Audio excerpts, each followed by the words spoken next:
नमस्कार मेरे प्यारे साथियों। आज हम चर्चा करेंगे MCQ 5 features of Java. 10 question revision के तौर पे मैं आपको हर टॉपिक के बाद MCQ के रूप में कराऊंगा। उसके बाद 5 असाइनमेंट मैं आपको देने वाला हूं end of the lecture. Technical की बात करें, अगर वो प्रोग्रामिंग का कंसेप्ट होगा, कोडिंग का, तो 3 क्वेश्चन आपको प्रॉब्लम्स दी जाएंगी, उनका आप सॉल्यूशन खुद करेंगे। आपसे अनुरोध है कि आप उसका हेल्प नेट से ना लें, किसी भी स्थिति में ना यूट्यूब से देखें।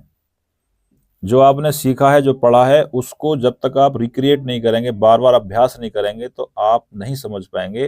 और जब हम आगे इस जावा की दुनिया में बढ़ेंगे तो आपकी समझ में नहीं आएगा।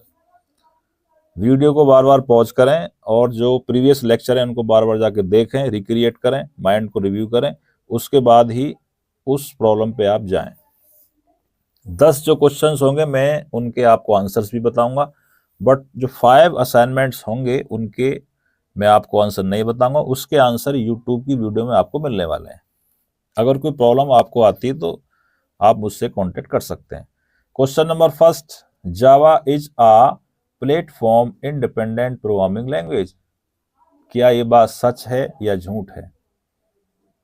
आपके सामने स्क्रीन पे जो क्वेश्चन लिखा हुआ है, क्या ये सही है या गलत है? देखिए, हम सब जानते हैं, जो न्यू फाइट स्टूडेंट्स हैं, लर्नर्स हैं, जावा इंडिपेंडेंट प्रोग्रामिंग लैंग्वेज ही है, इसलिए इसका स्टेटमेंट होगा ट्रू। परफेक्ट। ये आपसे पूछ रहे हैं कि क्या जावा मल्टीपल इनहेरिटेंस का इस्तेमाल करती है क्लास के माध्यम से, क्लास का प्रयोग करके? बिल्कुल नहीं करती है। इसका आंसर होगा इंटरफेस। इंटरफेस के माध्यम से हम मल्टीपल इनहेरिटेंस को जावा के अंदर सपोर्ट कर सकते हैं और करेंगे भी। अभी इसके पास जो टॉपिक डिस्कस होगा, करंट में जो 17 लेक्चर एग्जीक्यूट हो चुके हैं, जो 18वां लेक्चर एग्जीक्यूट होगा वो इनहेरिटेंस के ऊपर ही होगा। अगर ये समझ में नहीं आ रहा है तो वो आप वहां पे जाकर डेप्थ में आप समझ सकते हैं। Question number third, Java programs are compile into byte code which run on the JVM। वास्तव में जब हम when we write any code in Java, firstly we compile java c space file name.java, then that code convert into bytecode। हमारा वो code byte code में convert होता है और उस बाइट कोड को रन कौन करता है? JVM करता है, जिसको बोलते हैं जावा वर्चुअल मशीन। तो ये बात सच है जो लिखा हुआ है, ठीक है। और हो सकता है कि मैं इसमें अपडेट करना चाहूंगा। 5 क्वेश्चन मैं आपको असाइनमेंट के रूप में दूंगा और 5 क्वेश्चन मैं आपको MCQ के रूप में भी देने वाला हूं, बट आज तो केवल असाइनमेंट ही दिया जाएगा आपको। Question number 4, Java does not support object oriented programming language. बिल्कुल भी गलत है ये स्टेटमेंट, क्योंकि जावा ऑब्जेक्ट ओरिएंटेड प्रोग्रामिंग लैंग्वेज के लिए ही डेवलप किया गया था। सो ये स्टेटमेंट आपके सामने गलत है, इसका answer false. Question number 5, Java automatically manage memory using garbage collection. ये बात सच है कि अगर आपने कोई मेथड का यूज किया, कोई वेरिएबल्स का आपने इस्तेमाल किया जावा कोड के अंदर, अगर आपने उसका प्रॉपर यूज नहीं किया है, उसका मेमोरी में स्थान नहीं दिया है उन वेरिएबल्स का या मेथड्स को, तो वो जावा गार्बेज क्या करेगा? उसको कलेक्ट करेगा और उसको रिलीज कर देगा मेमोरी को, है ना, डिस्ट्रॉय कर देगा वहां से। तो ये बात सच है कि ऑटोमेटिकली जावा के अंदर कलेक्शन, जो जावा गार्बेज कलेक्शन होता है, वो खुद मैनेज करता है। Question number 6, which of the following is a features of Java. इनमें से कौन सा जावा का फीचर है? प्लेटफॉर्म डिपेंडेंट गलत है, ये तो इंडिपेंडेंट होता है। ऑब्जेक्ट ओरिएंटेड यस होता है। नॉट पोर्टेबल ये बात गलत लिखी हुई है। सपोर्ट पॉइंटर ये बात भी गलत लिखी हुई है। इसका मतलब जो जावा का फीचर है वो इसमें बी है केवल, बाकी तीनों में से कोई जावा का फीचर नहीं है।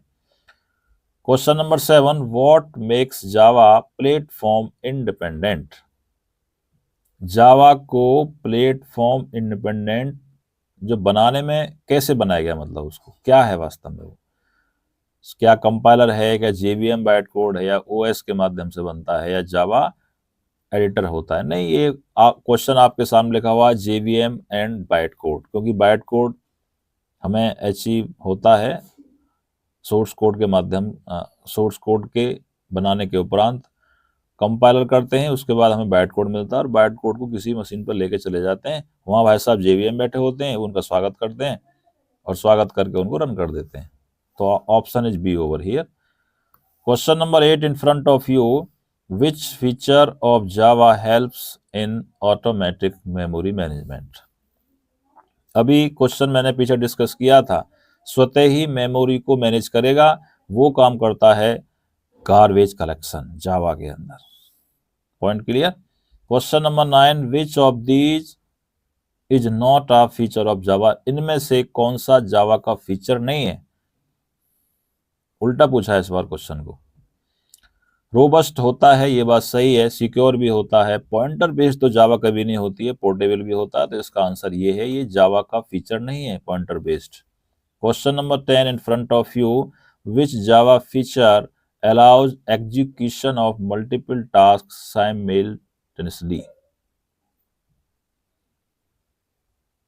इनमें से कौन सा फीचर है जो मल्टीपल काम करता है। जैसे मैं आपको रियल एग्जांपल बताऊं, जैसे आप कहीं बाइक पे जाते हैं, तो बाइक पे आप बाइक ड्राइव भी कर रहे हैं और उसके साथ साथ आप गाने भी सुनते हैं। बहुत सारे लोगों की हैबिट भी होती है, और वो रोड पे भी देखते हैं, साइड में भी देखते हैं, मतलब एक ही बार में 2 से 3 काम कर लेते हैं आराम से। तो हर इंसान करता है। ओके, सो ऐसे ही प्रोग्रामिंग के माध्यम से आप एक ही बार में बहुत सारे काम साइमल्टेनियसली कर सकते हैं। उस चीज को बोलते हैं जावा के अंदर मल्टी थ्रेडिंग। कंप्यूटर की बात करें, आप विंडो पे काम करते हैं तो पीपीटी भी चला रहे हैं, गाने भी सुनते हैं, उसके साथ साथ आप इंटरनेट पे भी काम कर सकते हैं और कॉल भी कर सकते हैं, बात भी कर सकते हैं, व्हाट्सएप पे चैट भी कर सकते हैं, वॉट।